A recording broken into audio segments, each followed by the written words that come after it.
일단 CBDC라는 거는 중앙은행이 발행하는 법적 통화입니다.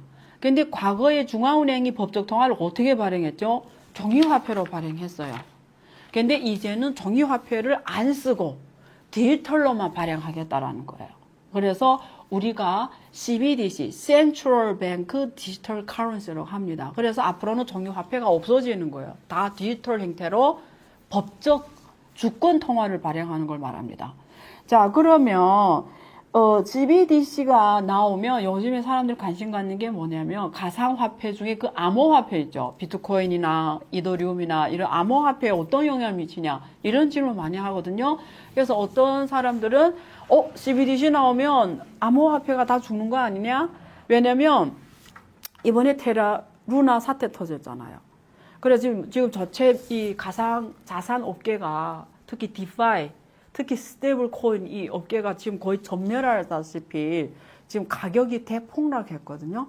지금 비트코인도 2만 불 시대가 왔잖아. 이건 상상 불가능하고 그래서 어떤 전문가들은 이제는 앞으로 다 끝났다. 역시 이건 대표적인 게 빌 게이츠 같은 사람들입니다. 그래서 계속 이걸 안 좋게 보거든요. 이건 갈 수 없는 거라고. 이건 사람이 만들어낸 허황한 스토리다 이렇게 계속 얘기를 해요. 그래서 두 종류가 있어요. 뷰가. 일론 머스크 같은 경우에는 굉장히 가상자산, 암호화폐 이쪽을 긍정적으로 봐서. 그래서 옛날에 테슬라 그 전기자동차를 비트코인으로 막 결제하겠다. 그래서 비트코인이 엄청 떴잖아요. 이게 결제 통화로 쓰인다는 거잖아요. 근데 그 빌 게이츠가 엄청나게 그걸 날리거든요. 황당하다, 아마 이런 식으로. 그래서 또 굉장히 안 좋게 보고 사라질 거다. 이건 허황하다. 이렇게 보는 사람이 있어요. 당신은 어디 있는지 저는 모르겠어요. 근데 어쨌든 CBDC가 나오면 암호화폐가 어떻게 되냐. 이런 질문은 많습니다. 그래서, 이렇게 보시면 돼요. CBDC는 디지털로 돼 있지 중앙은행이 발행하는 거예요. 그러면 종이로 발행하든, 예? 디지털로 발행하던 본질이 안 변했어요. 무슨 본질이 안 변했죠? 가장 큰 본질이 하나만 말씀드리면 주권 통화는 국경을 못 넘습니다. 예를 하나 들고 원화. 우리 대한민국에 쓰는 주권 통화 원화잖아. 원화가 여러분들이 해외 나갔으면 불법입니다. 외환법에 걸려요. 외환법은 가장 강력한 법이에요. 그게 누가 소송을 하잖아요. 여러분 해외 나가서 원화를 쓰면 불법입니다. 소송 누가 법에 걸면 여러분은 엄청난 강력한 처벌당해요. 국경을 못 넘습니다. 근데 이런 게 있을 수 있잖아요. 원화를 담보로 하는 스테이블 코인이 있을 수 있잖아요. 예를 들면 테더 스테이블 코인 중에 1달러 1테더거든요. 그거는 여러분이 1테더를 코인을 갖고 가면 거기서 달러를 1달러 줘요. 그걸 우리가 법정 통화 기반의 스테이블 코인이라고 해요. 그래서 가장 많은 것이 1달러에 패깅한 스테이블 코인이에요. 제일 큰 게 테더거든요. 후에 또 뭐가 나왔냐면 국제 주요 통화를 다 할 수가 있어요. 엔화를 담보로 하는 스테이블 코인이 나왔고요. 그러면 한국 사람이면 원화를 담보로 하는 스테이블 코인을 만들 수 있잖아요.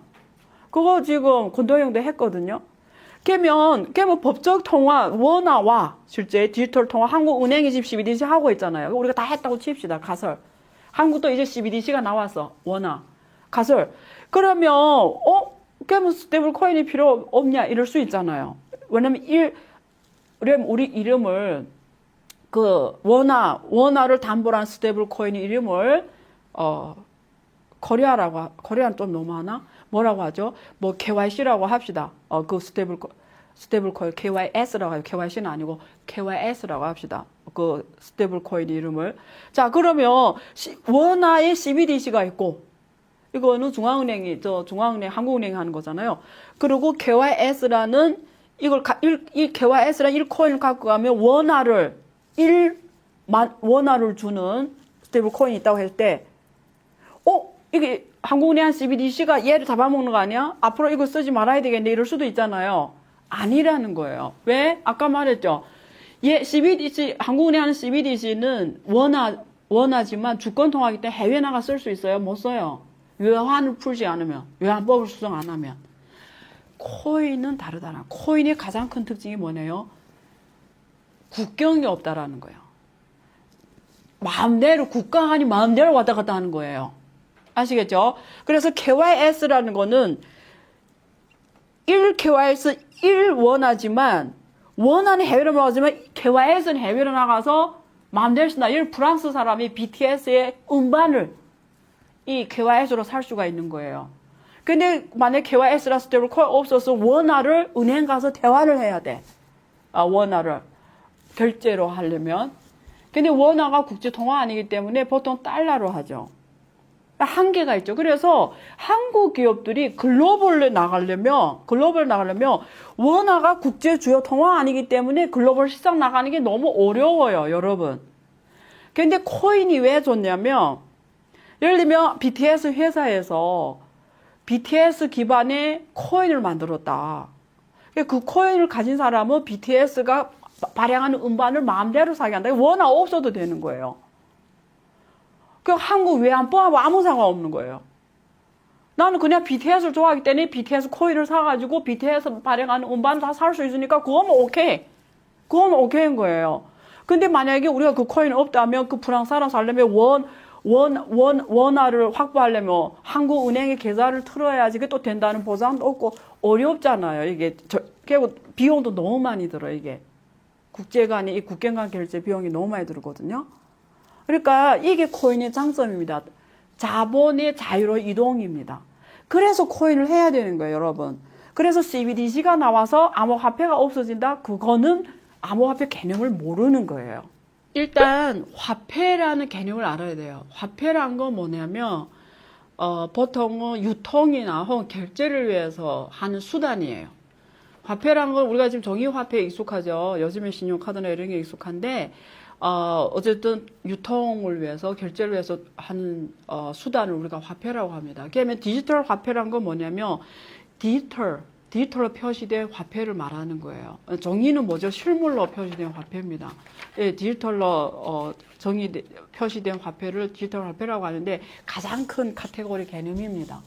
그러면 이 디지털 화폐와 가상 화폐는 개념이 디지털 화폐 안에 가상 화폐라고 있다고 보시면 돼요. 그래서 디지털 화폐라고 할 때 예를 들면 우리가 은행에 체크카드 있죠. 체크카드도 화폐예요. 디지털 화폐입니다. 왜냐면 은행의 계좌에 숫자로 이렇게 적혀져 있는 거잖아요. 그거 디지털 화폐입니다. 여러분 보통 체크카드나 이런 거 카드로 보지 그걸 화폐라고 생각 안 해서 진짜 화폐예요. 그런 걸 다 우리가 넓은 의미의 디지털 화폐라고 보시면 돼요. 근데 가상화폐라는 건 영어로 virtual라고 하잖아요. 근데 이게 가상화폐하고 암호화폐가 요즘에 사람들이 개념을 구분 못하고 있어요. 어떤 사람은 가상화폐를 암호화폐하고 똑같이 봐요. 아닙니다. 가상화폐는 넓은 카테고리예요. 가상화폐 안에 암호화폐가 있고요. 전자화폐 이런 게 있어요. 예를 들면 중국인민은행에서 여러분 기사에서 중국인민은행이 CBDC를 했다. 지금 시범 테스트하고 있고 상용 확보할 거다. 이런 뉴스를 많이 보셨을 거예요. 근데 중국의 CBDC를 하지 않고요. 중앙은행이 하는 디지털 화폐를 말하거든요. 중앙은행 하는 디지털 화폐. 그래서 CBDC라고 하는 거예요. 그래서 Central Bank Digital Currency 이렇게 표현하거든요. 근데 중국은 CBDC를 안 하고 DCEP라고 해요. Digital Currency, Electronic Payment거든요. 그러면 뒤에 전자화폐라는 개념이 나와요. 그래서 중국의 CBDC는 전자화폐입니다.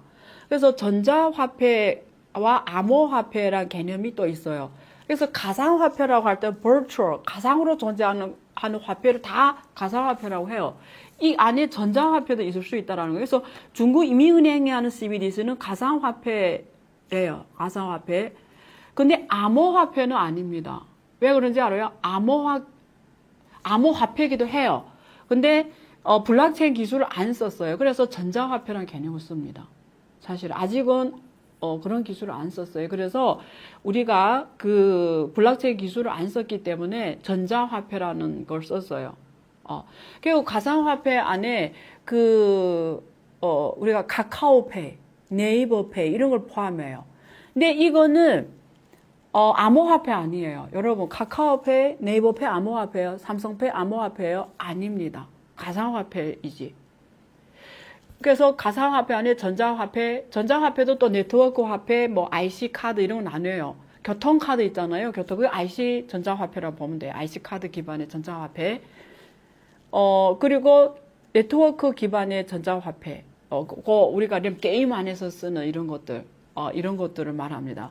그래서, 암호화폐라고 할 때는 암호화 기술을 쓴 화폐를 말해요. 그럼 여러분 가장 잘 아는 암호화폐가 비트코인, 이더리움 이런 걸 말하죠. 그래서 블록체인 기술, 보통은 암호화 기술이 블록체인 기술을 써요. 정확한 개념이 일치화하지는 않습니다. 비트코인, 이더리움 이런 거는 암호화 기술도 썼고요. 분산 원장 기술을 쓴 거예요. 그래서 조금 개념이 다른데요. 그래서 암호화폐도 또 나뉩니다. 블록체인이 프라이빗이냐, 블록체인 썼냐, 퍼블릭 블록체인 썼냐. 그래서 요즘에 테라, 루나 이런 거는 퍼블릭이라고 하지만 실제는 중앙이 있었죠. 그렇죠? 재단이 있었잖아요. 근데 비트코인은 말 그대로 중앙이 없습니다. 그래서 이게 중앙이 있냐 없냐 또 다르고요. 이 주체가 중앙이 있으면 주체가 법에서 부여한 중앙은행 같은 중앙은행이냐 아니면 그냥 민간 기업이냐에 따라 또 나눠요. 그래서 중앙은행이 하는 디지털 화폐를 우리가 CBDC라고 하잖아요. 근데 민간도 또 할 수 있어요. 민간이 사실은 지금 상업은행이 하는 게 다 가상화폐예요. 가상화폐. 근데 암호화폐는 아니라는 거죠. 카카오페나 네이버페는 가상화폐지만 가상화폐라는 게 암호화폐를 포함한 큰 개념이에요. 그 중에 일부 암호화 기술을 쓴 거를 암호화폐라고 하는 겁니다. 그게 또 나뉜다. 누가 하냐에 따라서. 그러니까 주권 통화를 가지고 하냐, 또 주권 통화 아니고 그냥 내가 만든 테라 루나처럼 순수 내가 만든 또 화폐에 따라 또 달라지는 거예요. 그래서 우리가 보통 체크할 때 암호화 기술을 썼냐, 블록체인 기술을 썼냐, 주권 통화냐, 그러니까 법에서 부여한 법적 통화를 하는 거냐, 아니면 그냥 내가 만든 걸로 하냐에 따라서 다 달라지는데요. 다시 정리해드리면 디지털 화폐가 가장 크게 통칭하는 가장 큰 개념이고요. 그 안에 그 다음에 가상화폐가 있고요. 가상화폐 안에 암호화폐가 있어요. 암호화 기술을 쓴 걸. 아시겠죠? 그래서 그렇게 나뉜다. 그래서 카카오페나 네이버페는 가상화폐지만 암호화폐는 아니다. 이렇게 보시면 돼요. 일단 구분을 하시고요. 일단 여러분 메타버스 개념을 알아야 되죠. 제가 메타버스라는 개념을 설명 일단 드리고 답해 드릴게요. 메타버스는 메타라는 게 뭐냐면 우리가 그리스어입니다. 그죠? 저월 그 이상을 뜻하고요. 버스라는 거는 세상 또는 우주를 말합니다. 그래서 메타 세상, 우주를 초월한 이런 뜻이라고 우리가 단어로 워딩으로 해석하면 그렇고요. 좀 전문 용어로 말하면 가상과 현실이 상호작용, 인터랙션 상호작용하며 공진화하고 그 속에서 사회, 경제, 문화 활동이 이루어지면서 가치를 창출하는 걸 말해요. 무슨 말이냐면 가상이라는 게 있고 현실이라는 게 있어요. 이게 가상이 현실이 되고 현실이 가상이 되고 이렇게 상호작용하는 거예요. 가치에 관한. 예를 들면 현실에 서울시 정부가 있잖아요. 그러면 메타버스에서 서울시가 있다라는 거예요. 현실에서 나가 있잖아요. 안유화가 있잖아요. 메타버스에 안유화가 있는 거예요. 이런 뜻입니다. 그래서 둘이 같은 아이덴티티, 같은 개념으로 같은 메타버스에 안유화가 되고 현실에 안유화인데 둘이 같이 많은 경제 활동이 이루어지고 서로 상호 핵전하면서 할 수 있는. 그래서 우리가 메타버스라고 할 때는 쉬운 말로 뭐라고 하냐면 아바타로 살아간다고 말해요. 그래서 여러분 현실에서 내 몸은 딱 하나잖아요. 우리 개인 놓고 봐라 메타버스를 해야 되나 이런 질문이 있습니다. 일단 기업은 차치하고 나는 메타버스 몰라도 살아갈 것 같아. 옛날에 인터넷이 처음 나올 때 많은 사람들이 인터넷이 버블이라고 그랬고 인터넷 안 배워도 내가 죽기 전까지 상관없다고 생각했어요. 그게 지금 연세가 한 80세 이상이 되는 분들이에요. 여러분. 인터넷나 몰라도 이 세상 살아가는 지장이 없대요. 지장이 있어요, 없어요, 지금? 엄청 지장이 있죠. 지금. 못 살아가죠, 인터넷 안 하면. 메타버스 지금 똑같은 개념입니다. 우리 개인이 안 해도 되는 것 같아요.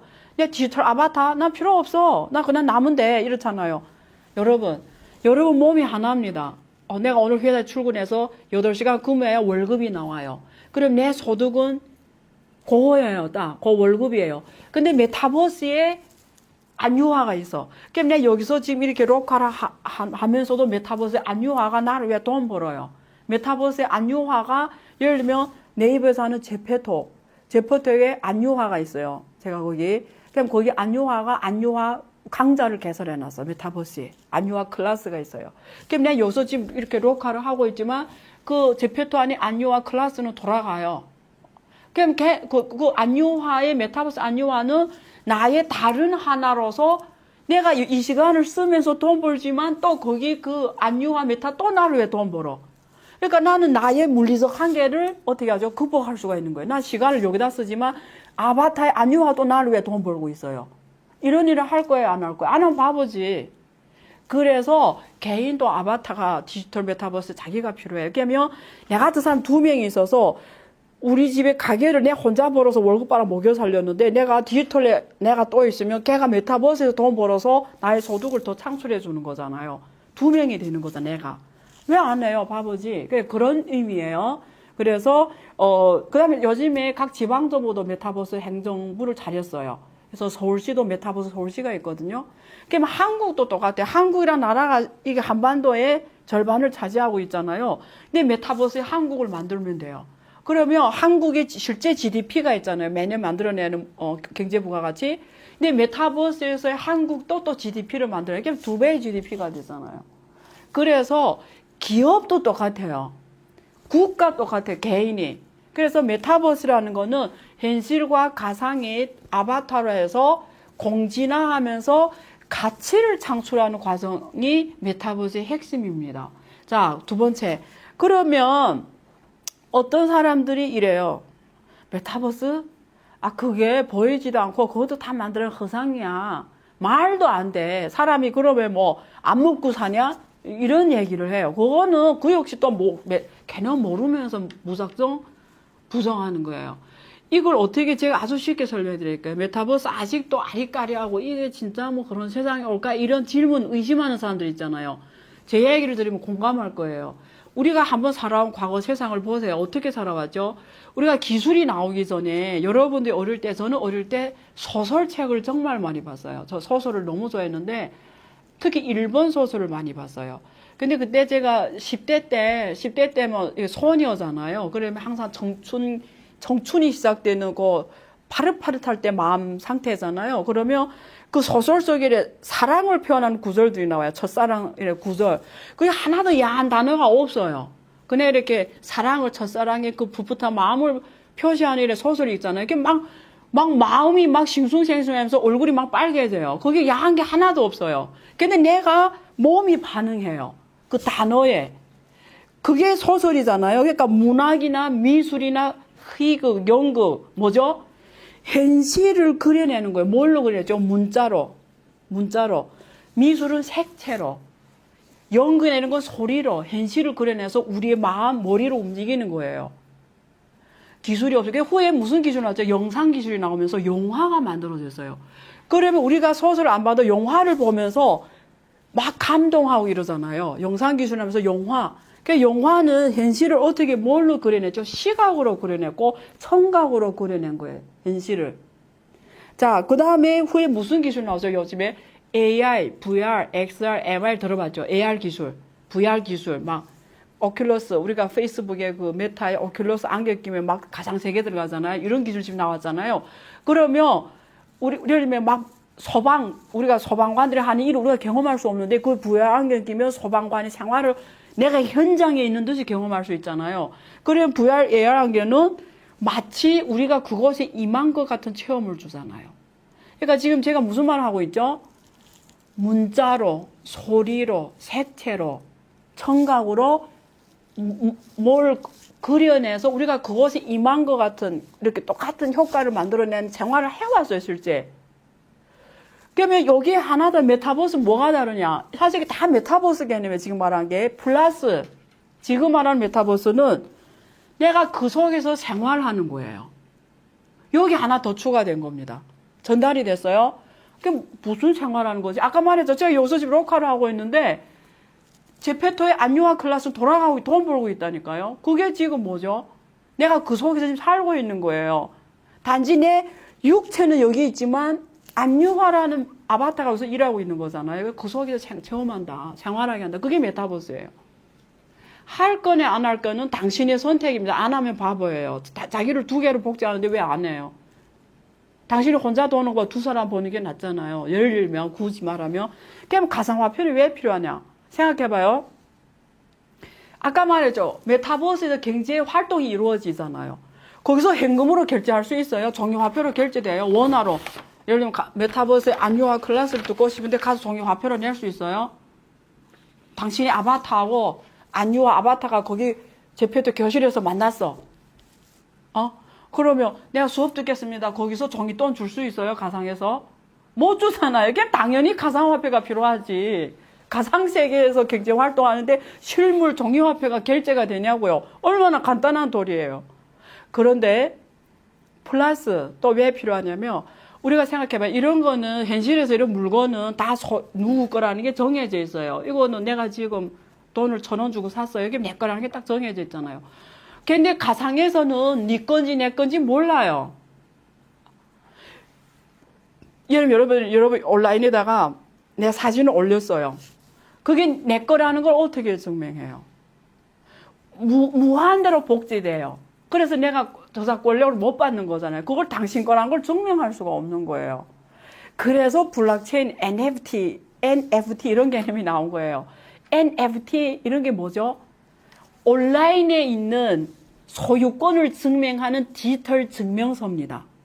온라인에서 이런 가상 메타버스에서 거기 어떤 의자가 있어요.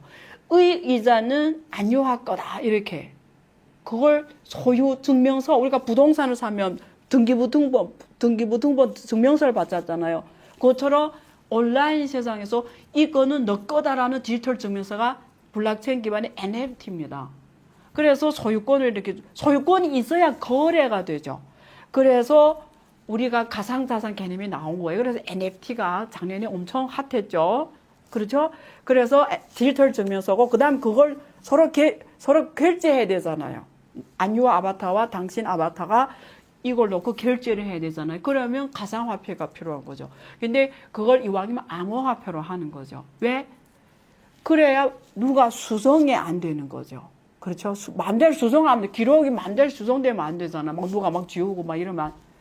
예를 들면 은행 계좌이죠. 여러분 은행에다 어느 은행에다 당신 앞에 이름으로 돈이 1억 있어요. 근데 당신이 그 은행을 믿어서 그렇지 사실 거기서 마음만 먹으면 그걸 그냥 지워버리면 당신이 1억이 없어집니다. 이게 중앙 시스템의 한계예요. 근데 보통 그런 행동 안 하겠죠. 법적인 처벌도 받고. 근데 가상에서 그러면 안 되겠죠. 메타버스에서. 그렇기 때문에 블록체인을 보통 하는 겁니다. 자기가 막 수정 못하게 해놓은 거죠. 그래서 가상화폐가 필요하죠. 혹시 뭐 이쪽에 공부를 더 하고 싶다 이러면 뭐 네이버에서 제 이름을 검색하면 독서 모임에 대한 안내가 있으니까 시간이 되신 분들은 참여를 하시고, 아니면 제가 방송도 많이 합니다. 그래서 방송도 가끔 체크해 보시면 그때그때 필요한 정보를 받으시면 될 것 같아요. 모든 새로운 거는 있잖아요. 일단 내가 그게 뭔지를 알려면 시대적 흐름이 다 지나가 버려요. 그래서 우리가 보통 왜 전 세계적으로 부자들이 항상 0.1%밖에 없을까요? 그 0.1%는 새로운 개념이 왔을 때 제일 먼저 태킹했기 때문에 뭐지? 그러니까 문제를 부정적으로 보는 게 아니라 그걸 하면서 그걸 공부해 가는 거예요. 그걸 태킹하거든요. 그래서 부자는 0.1%밖에 없어요. 근데 대부분 사람들이 새로운 개념이 왔을 때 어떤 자세냐면 0.1%는 일단 태킹해요. 근데 그 중에 한 3% 정도는 조금 공부를 하고 태킹해요. 그래서 5%가 돈을 벌어요. 나머지 30%는 좀 흐름이 만들어진 다음에 많은 사람들이 안 다음에 거기에 뛰어들어요. 근데 요 정도까지는 괜찮아요. 근데 그 다음에 30%는 그 다음에 뛰어들어요. 죽어도 안 변하는 사람들이 5% 있어요. 시대적 흐름이 왔는데도 아니래. 예를 들면 지금 핸드폰 우리가 5G 쓰는데 아직도 2G를 쓰는 사람들이 있어요. 그 사람들한테 뭘 기대할 수가 있어요? 2G를 쓰고 5G를 이해할 수가 있을까요? 근데 그런 사람이 늘 존재해요. 5%는. 여러분은 앞에 3% 안에 들어가야죠. 그러면 일단 새로운 거는 태킹하는 게 도움이 됩니다. 왜? 원리가 되게 간단해요. 남들이 모를 때 내가 먼저 가는 자가 먼저 해본 거잖아요. 먼저 해본 사람이 스승이고 선생님이에요. 그러면 당신은 이쪽에 투자를 안 해도 먼저 해봤기 때문에 당신은 이 사회에서 전문가로서 활동할 수가 있어요. 왜 전문가죠? 진입장벽이 가장 낮잖아요. 그럼 아는 사람 많지가 않기 때문에 여기저기서 당신을 불러요. 왜? 가장 먼저 해봤기 때문에. 전문가로 가장 빨리 도약할 수 있는데 왜 안 해요? 메타버스 의심하기 전에 해보세요. 그럼 안 해본 사람이 당신이 선생님이에요. 그러면 메타버스 전문가로 활동할 수가 있잖아요. 그게 뭐니? 아니야. 이런 부정적 역사는 누가 변화시켜왔죠? 긍정적인 사람들이 변화시킨 거지 비관적인 사람들이 역사를 변화시키지는 않았어요. 오늘의 인류의 발전은 긍정적인, 안 된다고 할 때 된다고 외친 사람들이 이끌어온 거지 안 된다고 하는 사람이 이끌어온 건 아니에요. 늘 긍정적으로, 늘 새로운 거에 열려있는 마음으로 해보면서 알면서 부정을 해야지 안 해보고 부정하는 거는 무식한 거다. 그래서 그런 사람 되지 말자. 그런 말씀을 드리고 싶네요. 네. 내가 아무리 조사를 잘하고 리스크를 다 알고 우리가 주식 수익률을 만드는 데 있어서 모든 자산 수익률이 똑같아요. 돈 번다? 이건 다른 문제예요. 이거는 완전 다른 함수를 풀어야 돼요.